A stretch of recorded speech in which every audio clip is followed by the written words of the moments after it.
This morning we're going to headquarters, ladies and gentlemen. Very important part of the body. If headquarters not working, nothing works. And yet everything that happens in the body affects headquarters. As I said yesterday, the human body will deteriorate. But this week you've learned how to slow the deterioration down. But the human brain need never deteriorate. And yet, what is the state of most brains in the latter part of their life in Australia today? Aged care is the biggest health concern of our government. In fact, try and get your old friends into aged care. Very difficult. There's this huge waiting list. You see, the human brain should not deteriorate. And it will not deteriorate if you give it the right conditions. This morning I'm going to show you how you can be rewiring your brain till the day you die. I'm going to show you how your brain can actually get smarter, wiser and more intelligent with age. As I've said several times this week, there is a formula. And if, where's that little two-letter word that should never leave?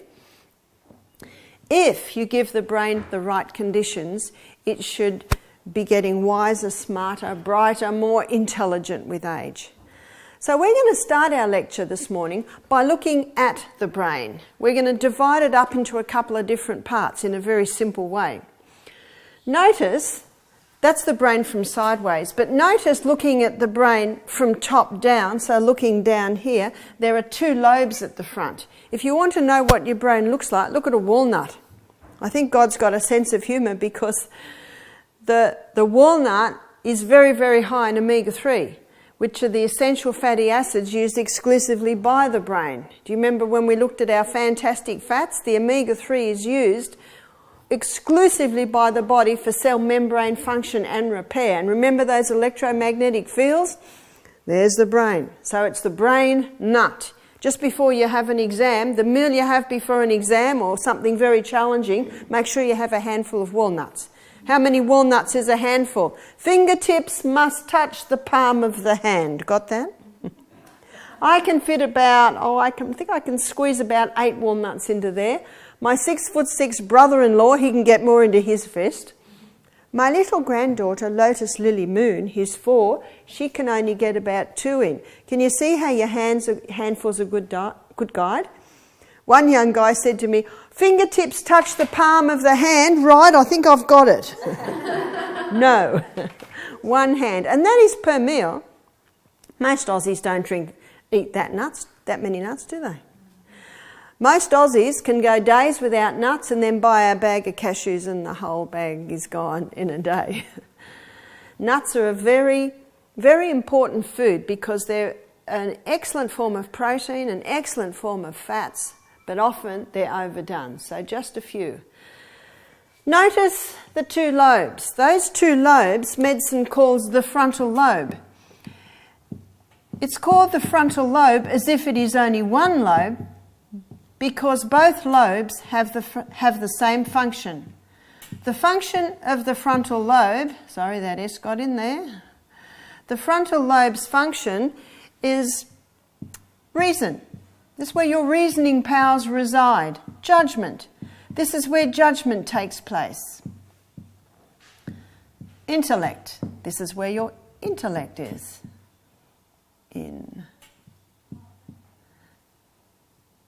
Start again. This is where your intellect is. I'll just get my intellect working so I can spell intellect. And the fourth function, I call the most wonderful gift that God gave to mankind. It is the will. The will is the governing power in the nature of man. It is the power of decision or of choice. And when you think about it, everything depends on the right action of the will. The power of choice God gave to man, it is theirs to exercise. You see, God is not in every human being. You would never say God was in Mugabe. You would never say that God was in Hitler. God gave mankind choice. And they can choose to know, to love God, or they can choose not to. What a gamble. That would mean that some people may not choose to know, to love God. And the Bible says, in God is light, and in him is no darkness at all. So when a human being chooses, no, I will not, they actually choose darkness over light. And darkness and light cannot coexist. And some of the darkest periods of this earth's history, some of the dark experiences that have happened and sadly are happening, is by the hand of human beings who've chosen to reject God. Some say, when they see tragedies happen, why didn't God intervene? Isn't that a question often asked? If your 25-year-old son was down at the pub, drinking, shooting up heroin, could you run in with a couple of bouncers, grab him, handcuff him, take him home, lock him in his bedroom? Would that work? We all know that would not work. We all have the power of choice, don't we? And so thinking of that illustration gives us a little bit of an idea on what God is like. You see, God never forces. He never forces. And sadly, often he has to stand back and weep when he sees the suffering that happens with human beings. There's a beautiful verse in the Bible that helps to understand this. It's Luke 17 verse 1. It says, it's impossible, but these offences will come. But woe to him by whom they come. It would be better that a millstone was hung around his neck and him thrown into the deepest sea than him touch one of my little ones. Who are his little ones? We are his little ones. We are the sheep of his pasture. And that helps to understand such things when you understand that God gave mankind will. And every decision we make in life should be made according to reason, judgment, and intellect. That's the function of the frontal lobe. In a human brain, the frontal lobe takes up approximately 33 to 38%. Frontal lobe. Why is there a little bit of a difference there? Well, to understand this, we need to also realise that the frontal lobe is fully developed at the age of 30. Looking historically at the Bible, what time did Jesus begin his ministry? At the age of 30. In the Jewish priest system, a young man was not considered ready till 30 to take positions of responsibility. Howard told me about a friend of his that's in China, or was working in China. He said they're not considered ready to take positions in the church till they're 70. Got that? Where are most of our 70-year-olds? The brain is deteriorating. To the point where many people think that's what happens. No, it's not what is meant to happen. So why is there a difference? Well, this frontal lobe is like a muscle. It strengthens with exercise. The mind and the nerve gain tone and strength through the exercise of the will. So one of the strongest ways, or the best ways to get a strong frontal lobe is when you're tempted with something, say, I will not. That's strengthening that muscle. And so let's have a look at raising children. When children grow up in a home where there's a protective hedge around the home, do you know what the protective hedge is called? Discipline. You see, what discipline does is it gives a child limits, it gives them boundaries. It's like you say to the child, you see that mat there, you can go everywhere on the mat, but you can't put your foot outside the mat. And we all know, what does the child look at you and do? And they're waiting for what? What will be the result? What will be the result of my putting my foot over there? They want to know how firm this boundary is. And if it hurts, the child will go, oh, that hurt. I won't do that again. That's all discipline is. Marcus says discipline's like the electric fence. Every now and then the cows touch it, to see if it's still on. Don't disappoint them. And I used to watch my daughter Emma with her little twins. They're 6. They're 7 now. This is when they were 6. And one morning, little Molly, she was, I don't want to drink my water. I don't want to wear that dress. I don't want that for breakfast. Have you noticed? Sometimes it just happens. A.A. Milne knew all about it. He wrote a poem about it. Oh, what is the matter with Mary Jane? She's perfectly well. She hasn't a pain. And it's lovely rice pudding for dinner again. Oh, what is the matter with Mary Jane? Well, Mary Jane just wants to know how far she can push it before someone comes in and says, thus far and no farther. And we all know it. If my children were doing a Mary Jane at the table, I would quickly pick them up, quickly put them out on the veranda and shut the door. And then when the noise had settled down, I'd open the door and I'd say, "Are you going to be a good girl now?" "No." "Okay." And where does that child want to be? They're hungry at the table. You see, you don't have to be cruel. In fact, you should never be cruel. It's not being unkind. You're actually doing a kindness to a child. Because how does everyone feel at the table when that child's doing a Mary Jane? No one can eat. In fact, everyone's saying, "When is somebody going to remove this kid?" And isn't that the cry of every parent knows? "Oh, please be good." No! They just want you to give them some limits. They're comfortable then, they're comfortable. And so little Molly was doing a Mary Jane. "I don't want to drink my water." And Emma kept saying, "Molly, stop being a grump.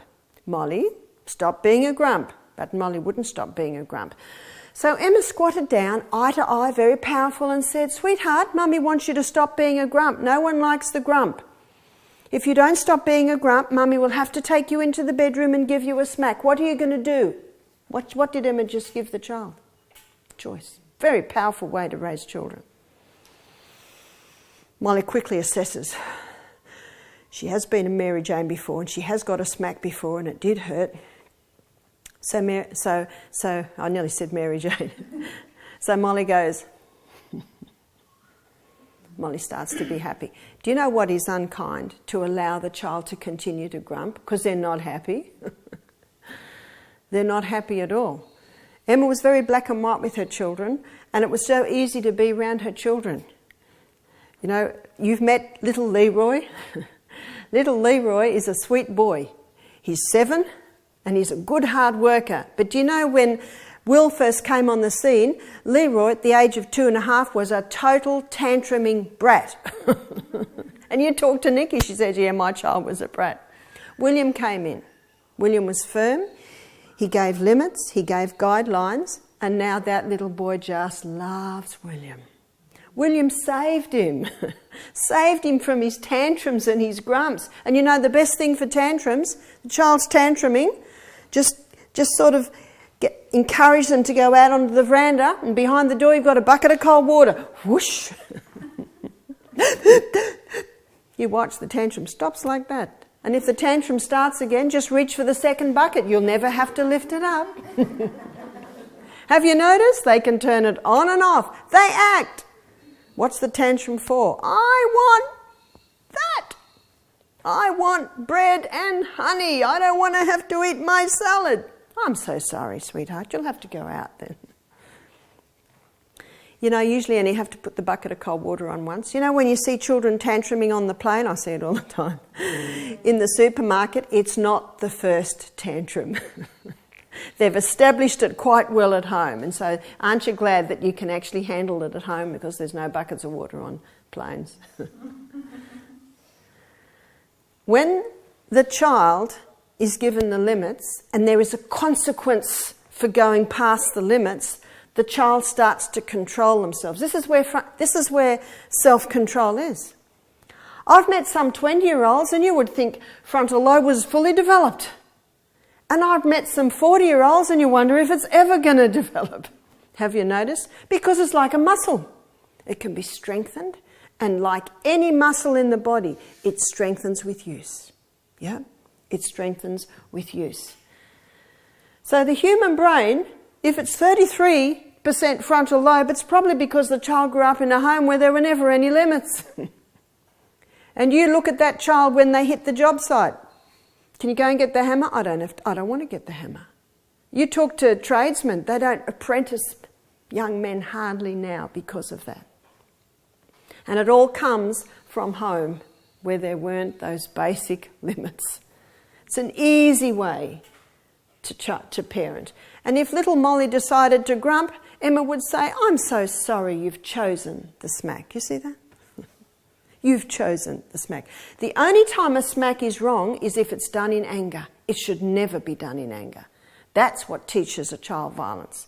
But when a child does wrong and they get a smack and it hurts, then they don't do it again. It's like this fire. If a child touches the fire, when it's on, they will never touch it again, will they? It hurt. It's as simple as that. A monkey.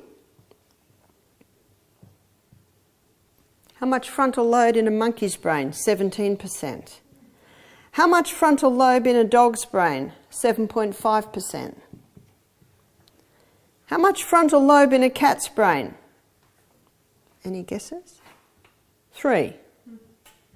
One lady said, "Oh, not my cat." Well, if a human's frontal lobe can be strengthened or weakened, I guess so can animals. Looking at this and understanding that the frontal lobe is where self-control is, it's where foresight is, it's where morals are. You can also see that intellect is not the most important thing. It is not intellect, it's I will or I will not. Intellect can be strengthened and intellect can be weakened. And it can be done by the power of the will. You see, we choose our destiny. We don't choose what happens to us, no. But we choose our destiny by the way we respond or react to what happens to us. That's how we choose our destiny. There used to be an operation called a lobotomy. It's been outlawed now. It was hypothesised, notice the word, hypothesised, that in certain cases of mental illness, if a lobotomy was done where part of the frontal lobe was taken away, certain cases of mental illness would improve. Well, there's a very famous case. It was a man named Phineas Gage. His story is quoted in many books on the brain. And Phineas Gage was about 40, he was a family man, had a few children, happily married. He was an explosives expert. And one day an explosion didn't go off. So he went to check it and it went off. And a steel pipe went through his eye and came out his forehead. He went to hospital, they were able to remove it. He healed quite quickly, but when he got home it was quickly revealed this was not the same man. He used to get when he came home, he started to get angry, lose his temper at tiny little things. They'd not known this before. He stopped playing with the kids every afternoon. He started going to the pub. He started to come home late, drunk. He started to hit his wife. He started to have an affair. See, this is where self-control is. This is where foresight is. This is where your morals are. What had happened? The damage to the frontal lobe had diminished his foresight, diminished his self-control, diminished his morals. Started to go to work late, started to scream at everyone at work. Lost his job. Wife and kids didn't hang around for too much longer. Ladies and gentlemen, this is a very important part of the brain. This is the part of the brain that makes us who we are. But notice, in the skeletal system, it's an internal structure causing man to stand upright, but when it comes to the head, it becomes an external structure. It now plays a protective role, protecting the most delicate and yet most important organ of the body, which is the brain.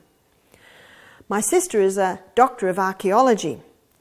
When she goes digging up bones, what part of the human body is still always there? The skull.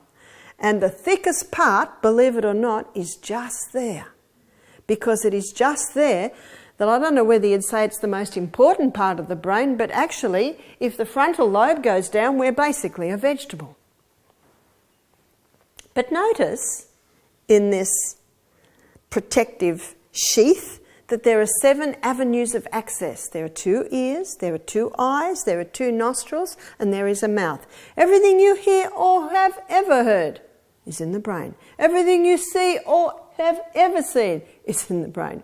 Everything you smell gives a message to the brain. I'm sure when you came back from your walk this morning, your nostrils told you there was something good happening in here. And it gave a message to the brain. And do you know that your digestive juices started to be awakened? Your saliva started to be awakened? Everything that goes in the mouth, whether it be food or drink or other substance, has an effect on the brain. And even though we have a protective skull, and it's very difficult actually to get damage to the brain, one might think, well, what happened when you fall? Well, when you fall, doesn't your brain hit against the skull?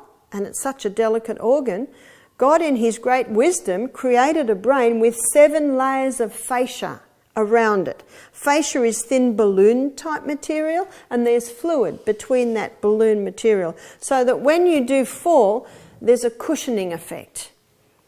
You know, there's a condition today called football migraine, but everyone knows it's brain damage. And it's when that brain just keeps whacked and banged and whacked and banged. You see, we can have an occasional fall, but if a person's in a footy game and they get about 10 whacks in the game, can you see there's a bit of brain damage at the end of that game? I was reading in one magazine about this football player that was just walking around in the middle of the game like this, just walking around the field. They came and let him off, they knew. It was what's called football migraine. It's actually brain damage. I saw a show that they did where they looked at one football player and they did a scan on his brain and they could see the areas of damage in his brain. Have you seen how they play football in America? Football, they got the helmets, they got the padding, they're all about this big with all their padding. Maybe we may need to get to that. But it's another illustration of the brain being damaged. Have you seen boxers interviewed in the latter years of their life? I think we all know the craziness of Muhammad Ali. There's brain damage. So football players, it's starting to be so common, I'm afraid it's getting documented. But we don't have to worry unless we're footy players and boxers, and I don't think any of us are. But what we do need to have some concern over is what's going in our 7 avenues of access. Because many very socially acceptable things are coming in, and like dripping tap on a stone, they're eating away specifically at frontal lobe function. So that by the time the person's in their latter years of life, the brain is going. And as you see from what we've looked at this week, you can't blame the germ and you can't blame the genes. Genetics loads the gun, but it is lifestyle that pulls the trigger. Let's have a look at these stimulants that are coming in. Little by little, like the dripping tap on a stone and eating away at frontal lobe functions. Sugar. I think I mentioned the book the other day called Sweet Poison. Sweet poison, because that's what it is. The brain can only hold a 2-minute supply of glucose at any one time. The brain consumes glucose at 15 times the rate of any other cell. And when sugar goes in to the body, blood glucose levels rise dramatically. There's no fibre to hold it back as there is in the sugar cane. There's no fibre to hold it back as there is in the breakfast you had this morning. The breakfast you had this morning had quite a lot of glucose in it, but it was all bound up in fibre. And that fibre's going to slowly, consistently, steadily release the glucose all the way to lunch. That's how it's supposed to happen. But when this pure crystallized sugar that's extracted from the sugarcane plant goes into the body, blood glucose levels rise dramatically.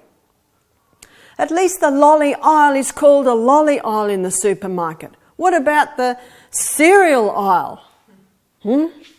Nutrigrain. With the I-Man on the front, there's just as much sugar in that as there is in your Cocoa Pops, as in your Fruit Loops. But at least Fruit Loops is obvious. I was staying at my daughter's last week and one of her flatmates said, I couldn't have breakfast this morning because Nutrigrain's full of ants. Why is it full of ants? There's so much sugar in it. So blood glucose levels rise dramatically. Does that mean reason, judgment and intellect are rising? No, it's like trying to control a fast car. It doesn't work. Very quickly, the brain says to the pancreas, quick, release a corresponding amount of insulin to get the blood glucose levels down. But because it was a crisis and more insulin was released than should be released, where are blood glucose levels going now? They're going too low. How's reason, judgment, intellect and will down there? Not working. No one home. Remember, your brain can only hold a 2-minute supply of glucose. So once blood glucose levels drop down, in 2 minutes the brain is starting to falter. You see it on the job site all the time, don't you? The work site. The person's blood sugar levels go off from their cup of coffee and maybe their croissant or toast and jam. 9:30, would you say about 9:30? Starting to drop. The person goes, oh, quick, get me a cup of coffee with 3 teaspoons of sugar. Get me a Coke, get me a Mars bar, get me some lollies. And you say, look, I've just been to Misty Mountain Health Retreat and I've just learnt these things aren't good for you. What will the answer be? Blip, blip, blip. I don't care about your stupid health retreat. What's that a clear sign of? This isn't working, and it's not. Don't expect them to be reasonable. That's not the time to tell them. The time to tell them is when they say, how come you look so good? How come you don't need this coffee boost? Well, I'm so glad you asked. But what does the person do down there? They grab for the something that'll get them up. And does it get them up? Oh, yes. Oh, yes. The sugar gets them up. But what's happening then? Oh, no, we're too high. Stop the glucagon, release the insulin. Oh, no, we're too low. Stop the insulin, release the glucagon. It's this whiplash, this biochemical seesaw that is just wearing brains out and it's wearing pancreases out. Let me give you an illustration, a story, to illustrate this. And when I tell you this story, a lot of light bulbs will go off because I'm afraid it is so common. We've got a lady. She's 48. She's carrying about 20 kilos extra weight. She's a community nurse. She goes out to little properties and helps ladies shower them or something like that. Now, the day before this happened, she decided in the morning she was going to go on a diet and try and lose some weight. Her clothes weren't fitting her anymore and she did not want to buy a whole nother set of wardrobe clothes. She wanted to lose her weight. So she got up in the morning and decided she will just have an apple for breakfast and a cup of coffee with skim milk and 2 teaspoons of sugar. Mid-morning, what's happening? Another cup of coffee. Do you want milk? Skim, I'm on a diet. Skim, how much sugar? Oh, 2 teaspoons of sugar, I need a lift. Lunchtime, she has a sandwich. She wants fat-free sandwich and she wants no fat on the bread and she wants a little bit of tuna and a little bit of salad and a cup of coffee with skim milk and a couple of teaspoons of sugar. She's having extra coffee to give her that lift because she's not eating properly. Ladies and gentlemen, what's her appetite like by 5 o'clock when she stops work? Give me food. Do you know it's the strongest urge in the human body? You talk to anyone that's been in the war and went months without hardly eating a thing. We've even heard stories of sieges done 2,000 years ago. You know, they'd siege a city, no food was going in for months. And when they finally went into that city, they knew no one would fight them because they were so weak. They would find that they'd started eating each other. We can't even imagine that. I think it's because we've never actually known hunger. Even Monday, Tuesday, you didn't really know it, did you? So at the end of the day, you know, if anyone wants to lose weight, they've got to prevent that evening appetite. Because this lady was so hungry, this was gone. On her way home, it's just, I've got to eat. Pizza shop. Oh, the pizzas are on special. I'll get a large one because I'll have half tomorrow. I want the no-fat cheese. I want the pizza base without fat. It's this no-fat phobia that seems to have gripped Australia. She's an inkling in the back of her brain that she's going to feel a bit guilty. She's broken a fast, so she thought, I'll get a movie. I'll get lost in the movie. Step out of my life for 2.5 hours, she said. Oh, block of chocolate, I'll just have a square while I watch the movie. Movie finishes, oh, pizza's all gone. Oh, block of chocolate's all gone. How's she going to sleep? Couple of Jack Daniels, that'll get her off. She wakes up in the morning to the alarm. How does she feel? Oh no. She feels terrible because she got to bed late. She got to bed with a full stomach, so her poor old stomach had to work all night. You know, your stomach wants to sleep when you sleep. Do you know that? So it's unfair. When do I sleep? So what does she do to give herself a pick-me-up? She has a hot shower, always revives. Has a cup of coffee with a couple of teaspoons of sugar. I'm going to stick to my diet today. Has an apple for breakfast. Puts on a new set of earrings, always makes a lady feel a little better. She's in the car. She's going out to a little property. She didn't realise how far out it was. Her blood glucose levels now are dropping after the initial spike. She starts to feel a little woozy. She reaches for the lollies. Oh no, the packet's empty. She reaches for her little store of Coke. Oh no, it's empty. You see, the previous afternoon, she'd exhausted them all, and because frontal lobe with its foresight wasn't working, she had no foresight to what she'll need the next day. She can hardly keep her mind on the road, and all she looks out and sees is paddocks and trees. She wants to stop, but she knows if she stops, she might not get going again, so she just pushes herself on. She knows in another 5 k's there's a little town and there'll be a corner store, and there is. And the corner stores are very faithful, aren't they? Notice that they have them all around the counter. That's why you've got to establish the boundaries with the children at home before you even enter the shop. Even have a little discussion in the car before you go into the shop, so the children know the boundaries. Michael said he was at a shop one day, lining up, and this child was chucking a full-on tantrum. And everyone's sitting there, they're screaming, and so the mother grabbed this chocolate and said, all right, here you are. Because initially she said, no, no, no. Michael's standing there and he said, he won. The woman looked at him and said, how would you know? He said, I might not know much, but I know he won. It's my husband, he'll speak. My husband also knows how simple it is when you work with this and when the children have consequences. How many parents are unfaithful? They never actually come forth with the consequences. Very unfaithful. Don't be an unfaithful parent. So let's have a look at this lady. She goes into the corner shop. She actually just grabs a Coke, opens it and drinks it on the spot. She says, look, I'll pay. Does it get her up? Oh yes. Oh yes. Very faithful. It gets her up. So she buys a 6-pack. I don't know if you can buy a 6-pack, but she buys a pack. Several packets of lollies. She don't want to get that way again.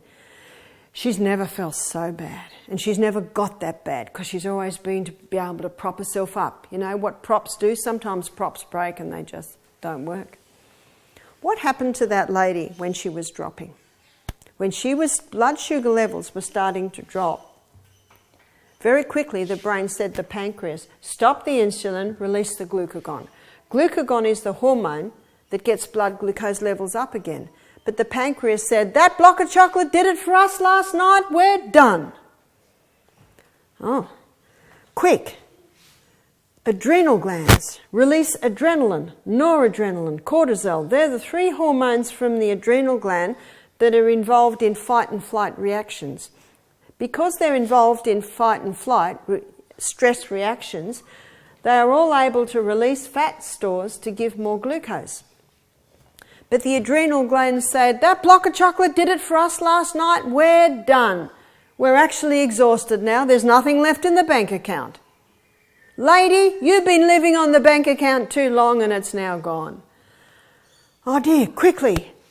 Pituitary gland, release the human growth hormone. Well, the lady hasn't exercised for 15 years and the human growth hormone, he's forgotten what to do. Pituitary gland's trying to release him and human growth hormone goes, oh, what was my role again? Haven't got time to wait. Quick, thyroid gland. Release thyroxine. Well, the lady's been on the pill for 15 years and the high estrogen opposes thyroid function. And she's got a mouthful of mercuries, which is gobbling up all her selenium, so her thyroid gland can't convert iodine into thyroxine. And it doesn't release the thyroxine. Can you see that we were created with 6 hormones to counteract the powerful effect of insulin? Unbeknownst to this lady, she's actually just exhausted all of those. So where does she stay? Down there. No wonder the little book by William Dufty is called Sugar Blues. Because what does sugar cause? The blues. It causes the blues. In his book, he does an excellent job at looking at the history of sugar. It's worth reading, and he's a very clever writer. Hard to put it down once you start.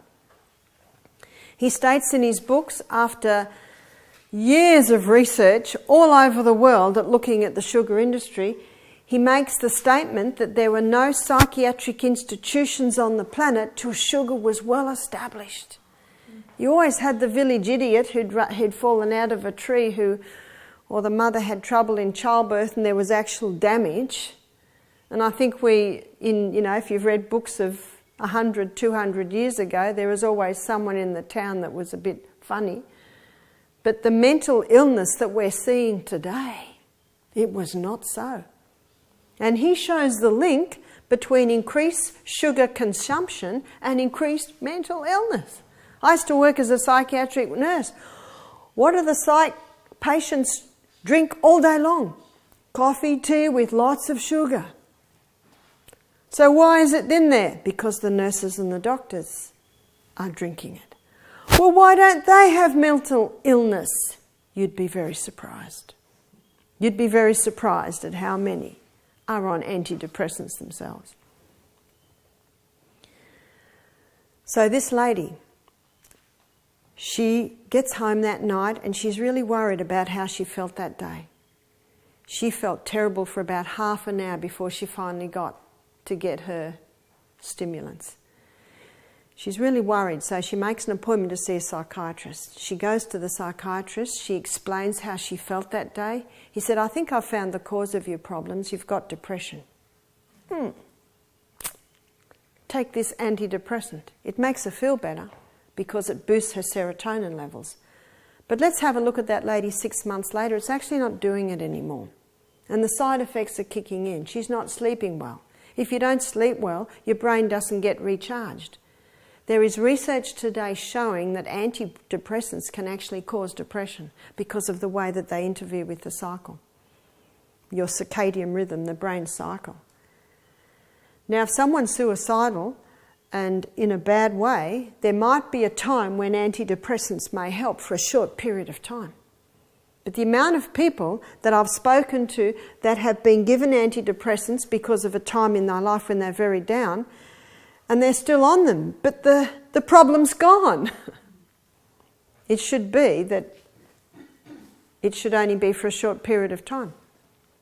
But you are going to learn some things today that will show you some incredibly effective alternatives to that.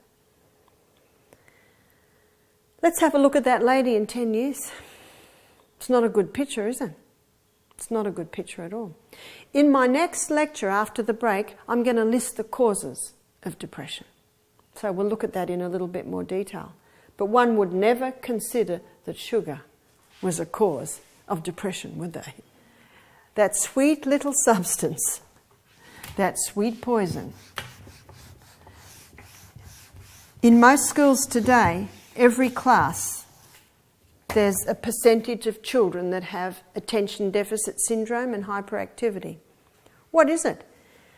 Attention deficit syndrome and hyperactivity is very simply the pancreas and the adrenal glands aren't working well because they're the two organs that balance blood glucose levels. So you give 10 children a lollipop, say someone would, we wouldn't of course. A couple of children will be bouncing off the walls, a couple of children will be hypo, some will be mildly hypo, some will be a little bit hypo, some won't even react. That's a very good illustration as to the strength of the adrenal glands and the pancreas in those children.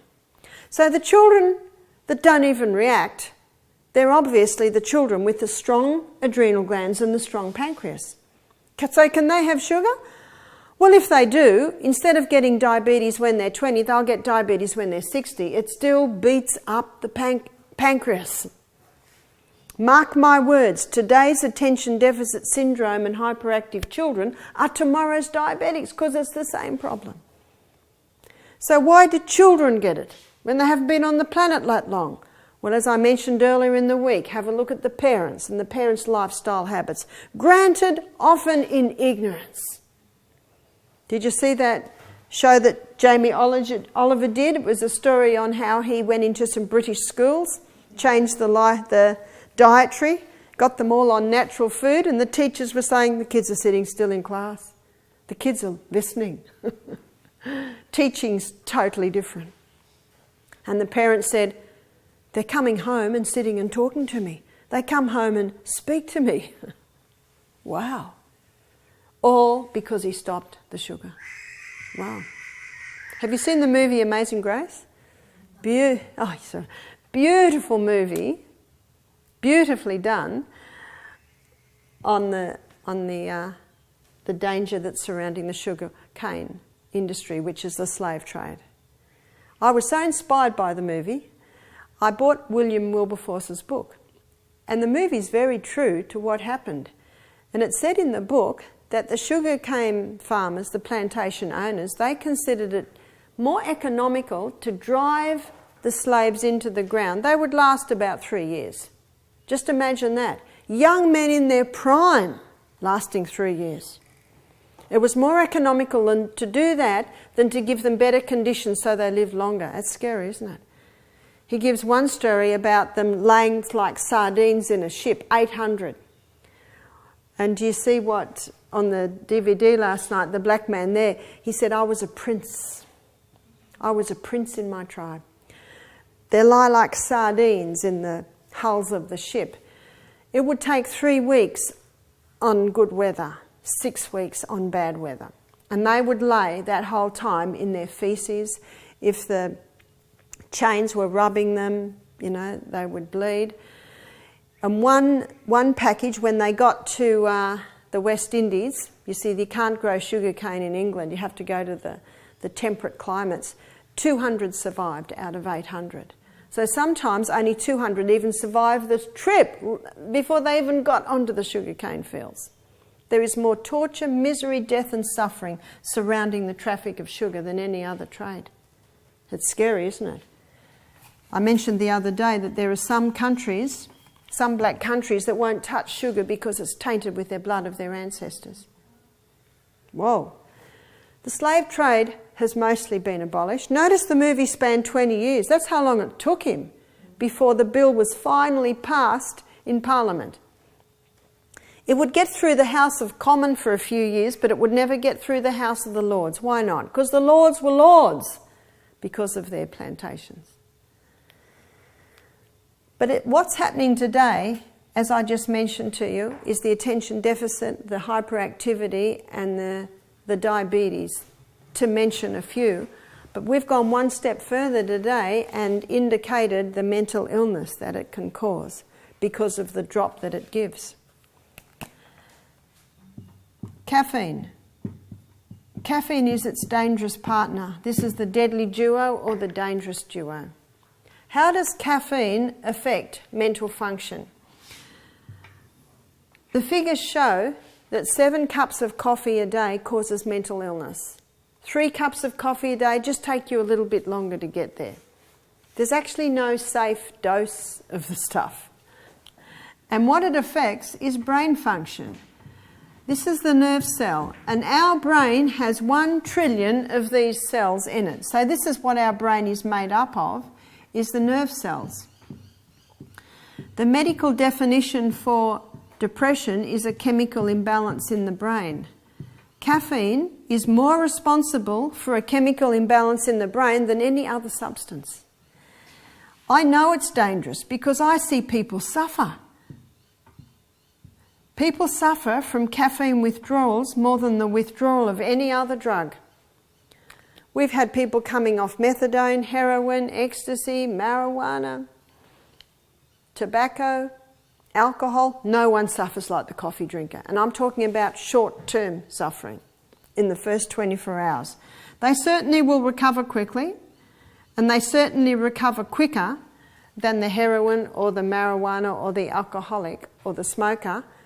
But talking about short-term suffering, no one suffers like the coffee drinker. We had one lady who was having 7 cups of green tea a day. Whoa, did she suffer? Green tea. She was angry. She said, I only started drinking it because I heard it was high in antioxidants.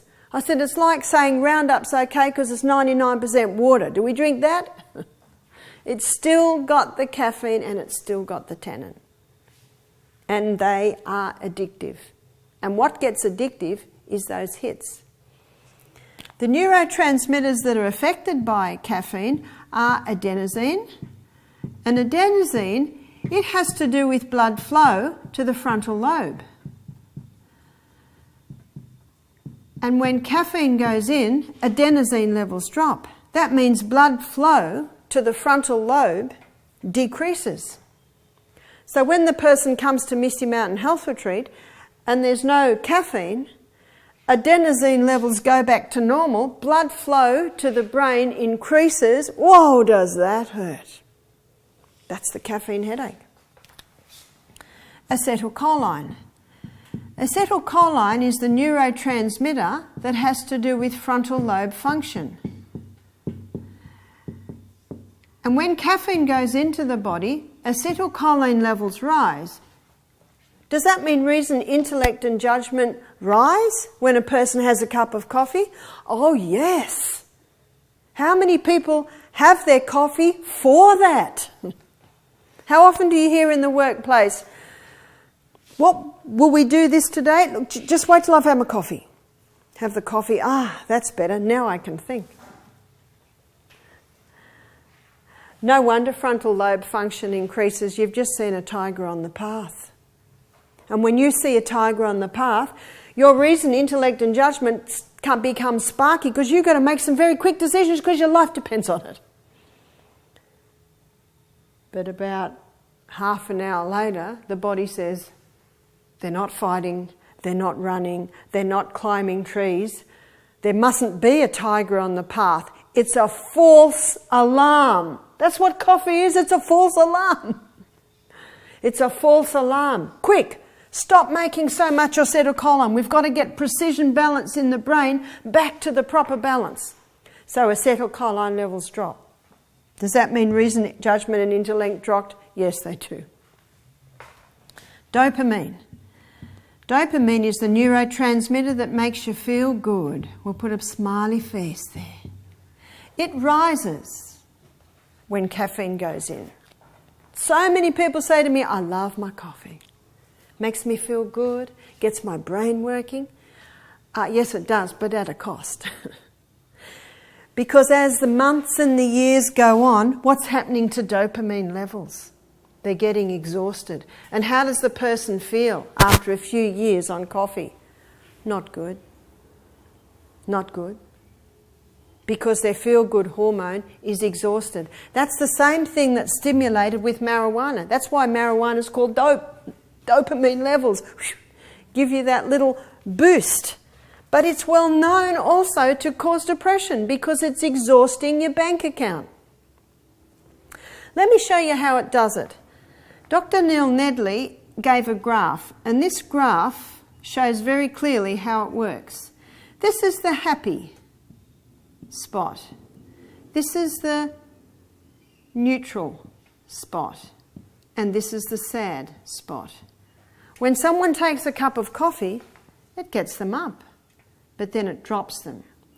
But that drop is lower than the high is high. 50 cups of coffee later, barely above neutral and touching sad. 200 cups of coffee later, not even getting up to neutral and going way down below sad. That's the addictive cycle, and that's how it happens. Now, I'm sure yesterday when Leroy showed you Tofu, the little silky hen sitting on the chickens, it was a little blast, eh? And did you meet Mr. Fantastic? You see, little delights in our life go like this. You see that? I had my little grandson, Sonny. He's the youngest one. No, Sonny's the middle one. Marky, 19 months old. And I was minding him when Nikki and Will had their anniversary, went out for the evening. And he woke in the middle of the night, and I had a house full of people, so I'd made up a little bed on the floor for him. And he'd crawled under the bed, so I had to get down and pull him out from under the bed. He was crying, didn't know where he was, and I held him and he was crying, and I'm walking up the hallway and I said, "It's all right, Marky, it's Grandma." And he went, "Oh, Gamma!" Joy! Oh, what a lovely little delight that was for me. And I was changing his nap and he's just looking at me. "It's Grandma." Beautiful time of life, I'm sure you agree. Can you see the delights that happen to our life are like this? And every now and then, maybe a sadness will happen. But the sadness can also come up like this. So our life should be one of happy, neutral, happy, neutral, happy, neutral. Maybe every now and then a little drop of sadness. But can you see what the caffeine does? You get these quick spikes of high, which is why people like the coffee, but then you get those dumps. It would be more accurate to say that the high was delusive, which it is because it doesn't last, but the lows last. So it would be more accurate to say that the graph was more like that.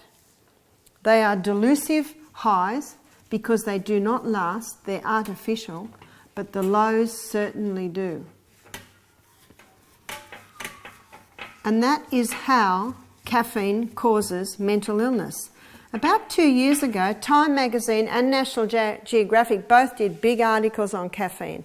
And they presented caffeine as if it's the drink, coffee, the drink that the geniuses drink. If you want to be genius, you've got to drink this stuff. And by the end of the article, you're almost looking for a cup of coffee.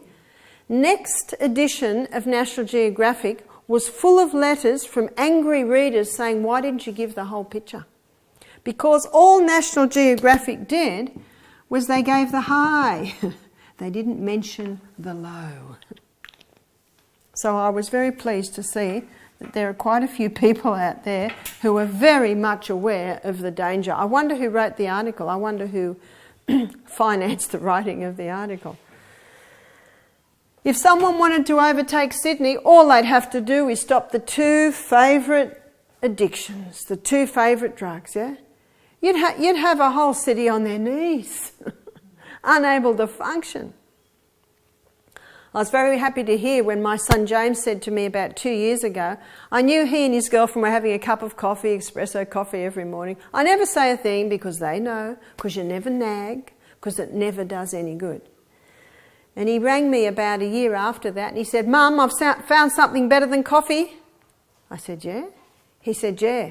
It's my morning walk or morning exercise and finishing every hot shower with a cold blast." He said, "Whoa." Oh, how happy was the mother to hear that he had worked it out. You see, that quick cold after your shower, or if you are privileged enough to have a sea by you or a creek by you, that gives you the blast, but you do not get the corresponding dump.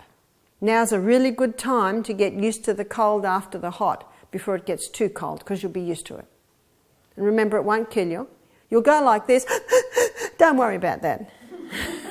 Don't worry about it. Mercury. Mercury is neurotoxic. Neurotoxic means mercury chomps into brain cells. It's a killer. Neuro means brain cell. Toxin means poison. Mercury is a brain poison. It's one of the most dangerous substances you can put into your body. It's popular because it's a liquid. It's the only liquid metal. And the different thing about mercury compared to other chemicals, other dangerous chemicals, is that it's naturally occurring in the earth. And where you'll find, in fact they're saying today, the two areas that human beings can be really affected is by the air, and that's coal burning, because there is mercury in the coal, and when it's burnt it's given off in the air. And be very careful what you burn. I'm all for burning off your rubbish, but be very careful not to burn fluorescent lights, not to burn batteries, and be very cautious on burning paints that have mercury in it, because it lets that into the atmosphere. I think it was about the early 1900s in Minamata Bay in Japan, there was a phenomenon happening that everyone was perplexed about. There were these cats that were doing backflips. These cats were backflipping. They called the dancing cats. And they found out that they were getting chemical poisoning from it was a vinyl plastic plant, and the waste which had mercury in it was going into the bay. The sad thing is that the human beings were starting to get affected too. The very sad thing is that the Japanese government would do nothing about it, and the very sad thing is that the company would do nothing about it. But to the point today that mercury poisoning is still called the dancing cat disease because it affects the neurons. And what's very sad too is the amount of stillborns that were happening, the amount of maimed babies that were being born because it gets through the placenta barrier. One of the most dangerous is when you eat fish, and because this was the problem, they were eating fish. It's not in the seawater, it's a heavy metal that sinks. So the people, and of course it was a big fishing industry in Minamata Bay. In fact, still to this day, people are putting claims in because the people are still living there. They can't go anywhere else. And so that's why it's called the dancing hat disease. You also, most people are mindful of it in Mad Hatter's disease. You know, in Alice in Wonderland, you had the Mad Hatter.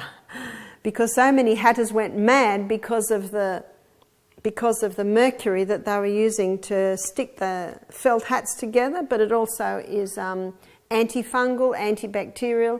Do you remember mercurochrome? Used to put mercurochrome. It's banned now because it's got mercury in it. It was used as an antiseptic.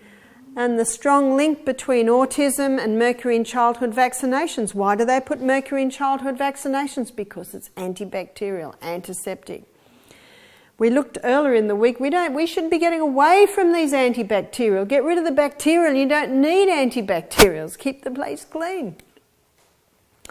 But mercury has a direct effect on the brain cell. And one of the problems, it's called bioaccumulative. It actually stores in the tissues. It accumulates. I read of one man who had his mercury filling taken out and the tooth. When it went in, it was 60% mercury. When it was taken out, it was 25% mercury. Where's the mercury? It leaches into the body. And when it connects with the bacteria in your gastrointestinal tract, it's converted to methylmercury, which is methylated mercury, which is now in an organic state, meaning the body can now absorb it and use it. Well, not use it, store it. When the mercury gets in, it gets through the blood-brain barrier as methylmercury, and it starts chomping holes in the myelin sheath. Dr. Hal Huggins has written a book called Solving the MS Mystery, and he shows the clear link between mercury amalgam and fillings, mercury in fish, and multiple sclerosis. It also can kill the brain cell. And once that brain cell is killed, it's gone. It does not regenerate. If you like fish, keep it to a rare treat and go for your small fish, like your bream, your whiting, your top swimmers. Because mercury is bioaccumulative, the larger the fish, the larger the mercury will be found in it. Alcohol is also neurotoxic. These are the two neurotoxins. And it was mercury and alcohol that were both banned in America for over 100 years. Mercury was banned for 150 years. It only got reintroduced because a group of dentists started their own association, the ADA, the American Dental Association, and they started to introduce mercury. See, dentists love it because it's combined with silver, lead, tin, and copper, I think. They're the ones that it's done with. So when they put it into the mouth, it's still a little liquid and it sort of moulds into the hole and then it sets very hard. And that's the other reason they like it, because it almost lasts forever. That's a bit of a worry, being in the mouth for that long. But it's also antibacterial. It's antibacterial, all right? It's anti-life. Alcohol is neurotoxic. How's reason, judgment and intellect when alcohol goes into the human body? Goes. It is alcohol that directly affects the frontal lobe of the body. You look at someone in the latter years of their life who's been a big drinker.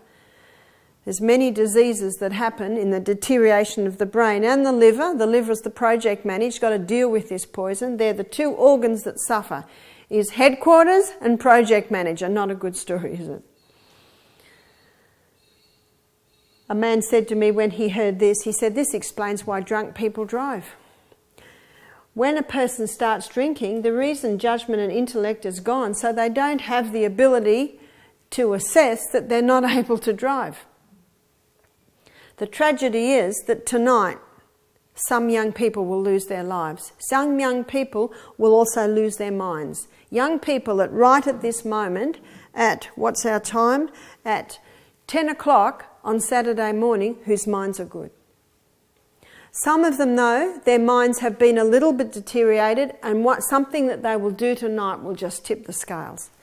When alcohol goes into the body, because it's a solvent, and every herbalist knows what gets the most active ingredients out of a herb is alcohol. Because it's a solvent, it is the best solvent. So when you put alcohol into the body, it starts to dissolve the body. There is a membrane around every cell in the body, and that membrane starts to dissolve under the effect of alcohol. Here's the membrane here. It's just a slightly different shape in your nerve cell, but it's still the membrane. What would happen if you poured vodka on fish eggs? They'd just dissolve. And those fish eggs are a good illustration of the membrane around the cell. So what happens is the membrane begins to dissolve. So very quickly, the repairer and the rebuilder is sent. Do you remember who the repairer and the rebuilder is? LDL cholesterol. The cholesterol is sent to bring a bit of form to that membrane so we actually don't dissolve. When the alcohol wears off, the membrane is now too rigid, and diffusion, osmosis cannot happen in a rigid membrane. So the cholesterol is sent away. What's happening to the cholesterol levels in that human body? Can you see they're rising? I'm sure we've all heard stories about young men at a party who dare each other to drink a bottle of scotch or a bottle of whiskey, and the young man dies. He actually dissolves. His liver cannot make the cholesterol quick enough to actually hold him together. It's been in the newspaper. I've heard of friends it's happened to. Tragic. I was telling this story one Saturday morning, and a young girl said to me, it happened to my brother 18 months ago. She said he was 26. He drank a bottle of whiskey at a party Saturday night. He was dead on Sunday morning, 10 o'clock. Tragic. And that's what happens. It's a terrible poison. Alexander the Great, you've heard of Alexander the Great, we all have. He was the last general to unite Europe, the very last one. And he was having this big drunken orgy celebrating the uniting of Europe. He'd conquered the lot. And he had the Herculean cup, which is something like 4 litres of alcohol, just drunk. He did it at one party, then he went to another party and did it again, and he died that night. I think he was 34. Brilliant young man, died that night from alcohol poisoning. That night his 2 infant sons were murdered, tragic. And then his 4 generals actually divided the kingdom amongst them. I found it fascinating looking at Bible history, and it shows that after he was the last man to unite Europe, and then it went into 4, and then his 4 generals divided the kingdom amongst them. And then, of course, now it's all bits and pieces, isn't it? And that's what Bible prophecy said it would be. Fascinating. But it was alcohol. How many brilliant minds have been lost to alcohol? My daughter Jessica's got this CD of beautiful classical music, and there's one piece that is beautiful. And I was reading on the guy that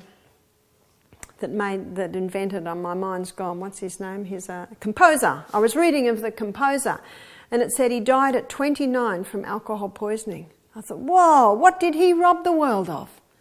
What magnificent music may he have created if he hadn't destroyed himself with alcohol. Tragic.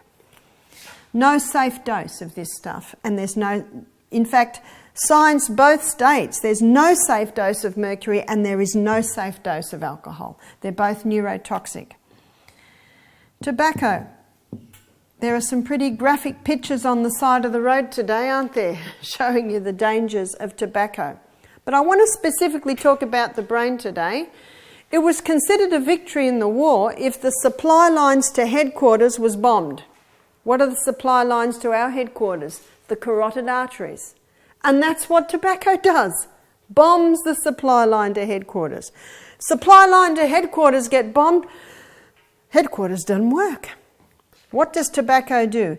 Your carotid artery should have a nice thick wall, nice and wide, with the blood cells all separate and bouncing around, which as they do naturally in the blood. What tobacco does is it weakens that arterial wall. It narrows the artery. But not only does it do those two things, it causes the blood cells to clump. And when the blood cells clump, it's very easy for one to get stuck, and that's your stroke. That's your stroke when the supply lines are blocked. I have met some pretty smart cookies who are smokers, but they won't stay smart cookies. I said this to one guy, and he said, I haven't. I haven't met any smart cookies that smoke, because you actually can't do it. One of the problems is because of the spark of youth, many young people smoke, and because they don't die straight away and their brain doesn't go straight away and they don't get lung cancer straight away, they sort of relax and get comfortable with it and think, I'll stop when I get older. But it's actually not that easy. It's one of the hardest things to stop is cigarettes. Drugs, these are bigger today than most people realise, and it's some of the cocktails that young people are taking that are really scrambling up their brains.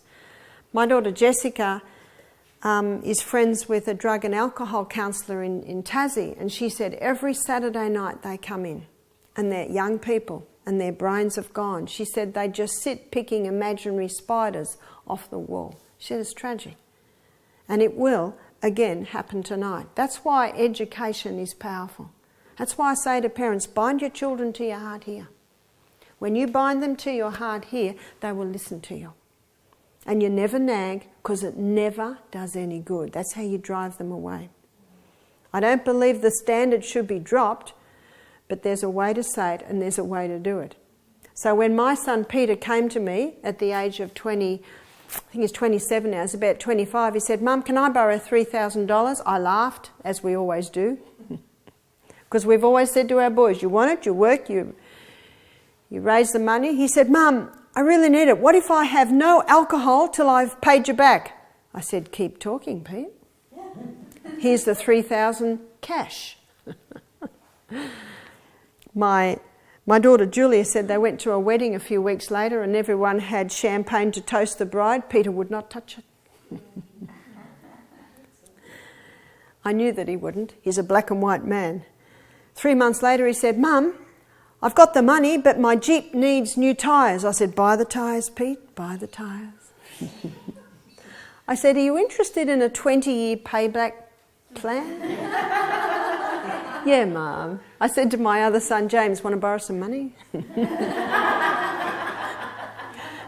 But my daughter Julia says to me, Mum, they have a beer on a Saturday night. They don't drink much. And I knew that they didn't. Anyway, 6 months later, Pete says, Mum, I've got the money. I said, don't worry, mate, I'm seeing you next week. No, there's a party tonight. This is what you can do. You can play with them, but you can't nag because they will not hear you. In fact, after about a month, I was talking to him. I said, are you finding out how much fun you can have without it, mate? He said, I was sick. I was sick last night. I said, what happened? He said, mate brought me 2 Red Bulls. A Red Bull, 1 Red Bull has about 2.5 times the caffeine as a cup of coffee. He said, I had to go home. I said, I was ill. All Sunday he had heart arrhythmia. Built like this, incredibly fit. And I said one thing, and I've never said it since, and I've never said it before, so it's powerful when you do that. I said, careful, mate, your grandfather died of a heart attack. When you look at what caffeine does, you can see why it's a big contributing factor to heart disease. Because you've met a tiger on the path, blood pressure rises. When my children were I think the ages were something like this: 2, 4, 6, 9, 11. They were about that age. I had about 5 children at that stage. And were hippies living in the rainforest behind Coffs Harbour. And one of the communities, we didn't live in a community, we lived in our own places, but there were 3 dwellings. They gave birth to a baby who did not live long. I knew 3 ladies that this happened to, and I think it's the aerial spraying at Coffs Harbour. I don't know what else it could be, because they used to travel down there a lot. So the baby only lived 2.5 weeks, and they got permission to bury the baby on the property. And their brother-in-law, the lady's brother-in-law, who was Russian, he was a Russian Orthodox priest, he did the ceremony. So we had the ceremony about 11 in the morning for the baby.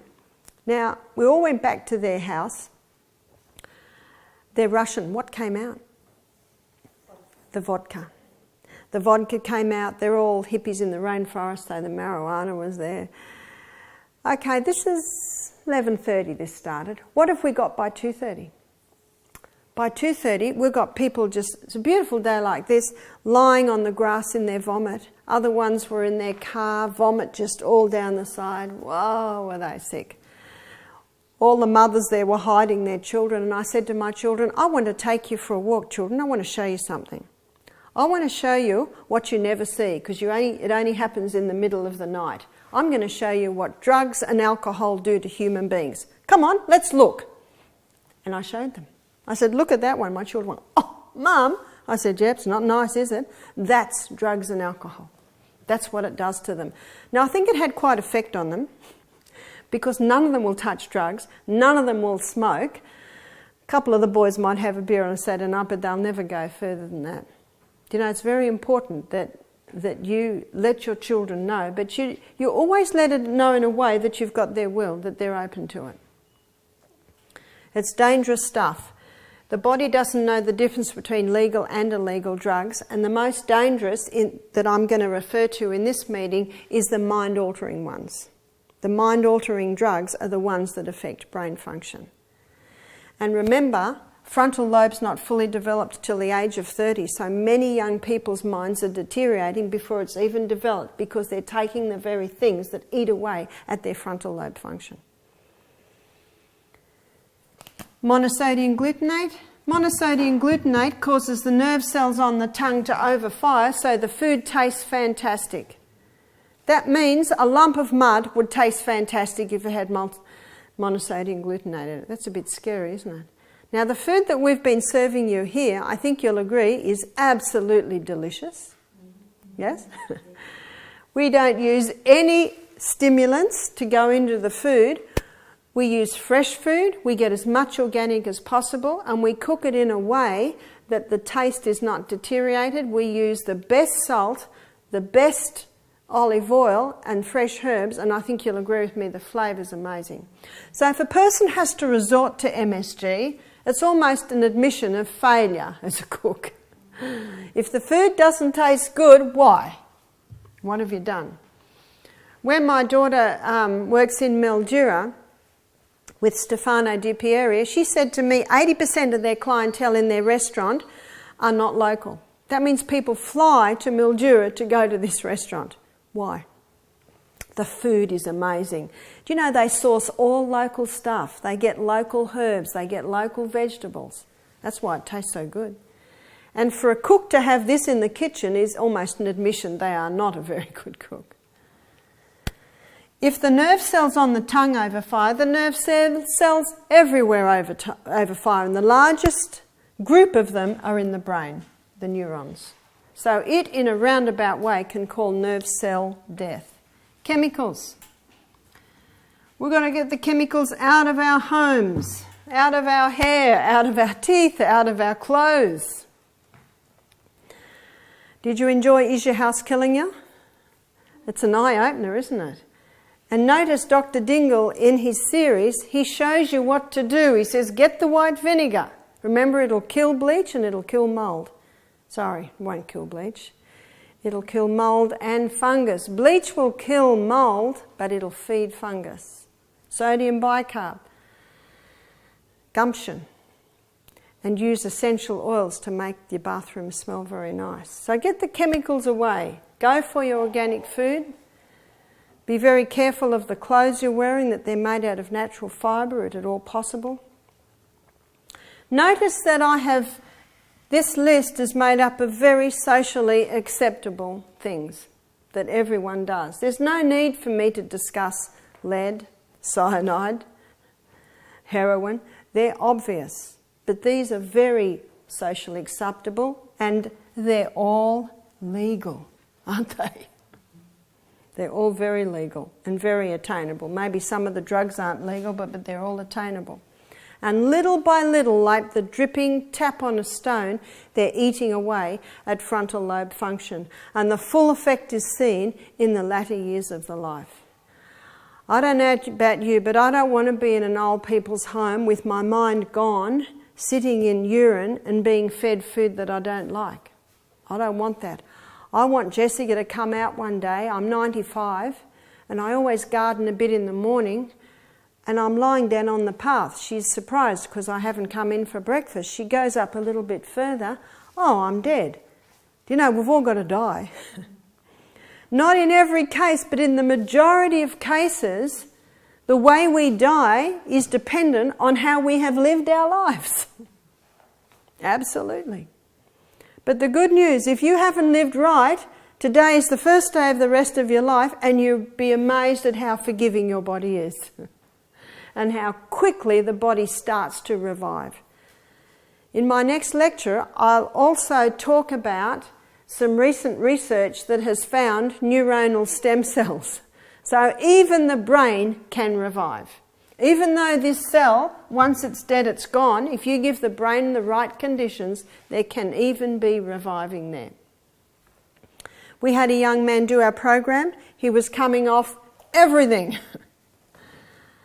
Why was he on so many things at only the age of 30? His mother had abused him.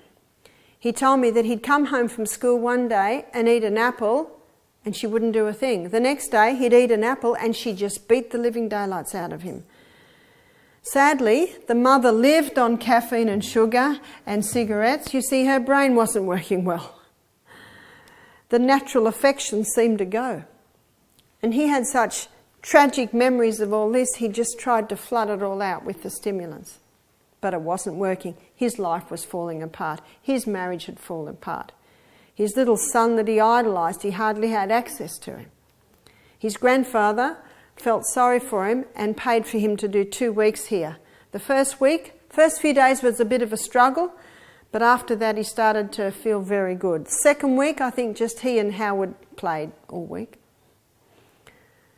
When he went home, his grandfather said, "Don't preach health to me, just answer one question." He said, "Did it work?" He said, "Yeah, Pa, it worked." He said, "Good, that's all I want to know." We saw him 6 weeks later. He said to me, "Something's returned I thought I would never have." He said, "I now have willpower." Isn't that interesting? All of these stimulants interfere with frontal lobe function. In other words, all of these stimulants compromise the willpower. That's why after one cigarette, it's hard to say no to the next one, because already this is compromised. He said, "The men at work put the cigarette under my nose." And he said, "And I can say no." Remember, the mind and the nerves gain tone and strength through the exercise of the will. Exercise that will. No, thank you. And the more you say no, thank you, the stronger you are at saying no, thank you. Michael's the president of the Board of Tourism. He's got to go to a lot of meetings, and every meeting there's cream cakes, there's wine, there's coffee. And he said everyone's always pushing it on him, and he's really good at giving a huge big smile and saying no thanks. No thanks. He said every meeting this guy says to him, "Go on, just let your hair down. Go on, just have one." Michael just smiles and says no.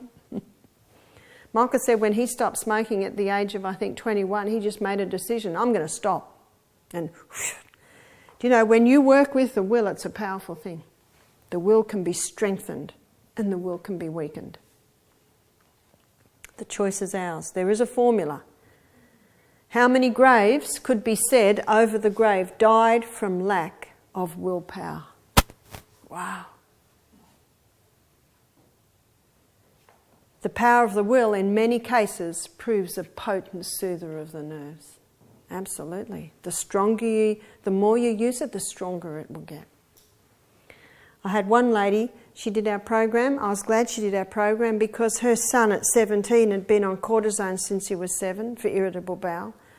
Her 15-year-old daughter was obese. Her 10-year-old daughter had one leg removed from cancer. Now this family lived on takeaway. Will we do McDonald's or Kentucky Fried tonight? That was the decision every night. So these bodies were all breaking down because there was no nourishment going in for the body to heal. And it will heal if there was no conditions for healing. She was very excited about the program. She started to understand why sickness happens in the body. She emailed me 6 weeks later. She said, the family is starting to enjoy my food.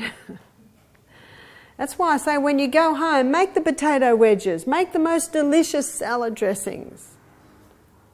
Make some quiche, make the things you know they'll love. Win them with beautiful food. She said, I've lost 10 kilos. Do you know that's a common email for us? 6 weeks after the program, 10 kilos lost. And many people say to me, it's as if I'm not even trying.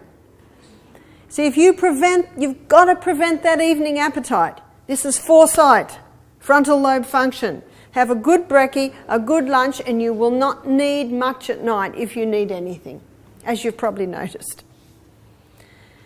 She said, something's returned I thought I'd never have. She said, I now have willpower. She said, I never thought I'd have it. We used to joke about how none of us had willpower. It's actually not something to joke about, really, is it? She said, I can sit in the bar with my girlfriends. They've all got champagne in champagne glasses and I've got sparkling mineral water in a champagne glass. She said, I'm enjoying myself and I know my children will have a happy mother tomorrow morning. That's frontal lobe. How many people start drinking and they don't care about tomorrow? They just want tonight. Well, tomorrow does come.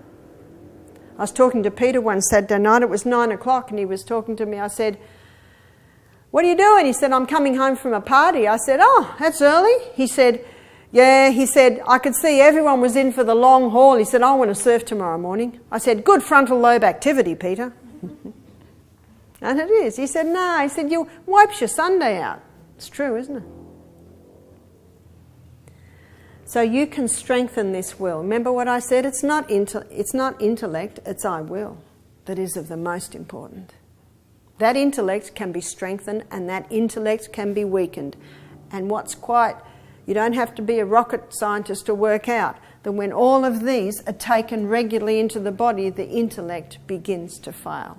It begins to weaken. Remember, the most intelligent, smartest time of our life should be the day before we die. I'm going to give everyone a break. It's half.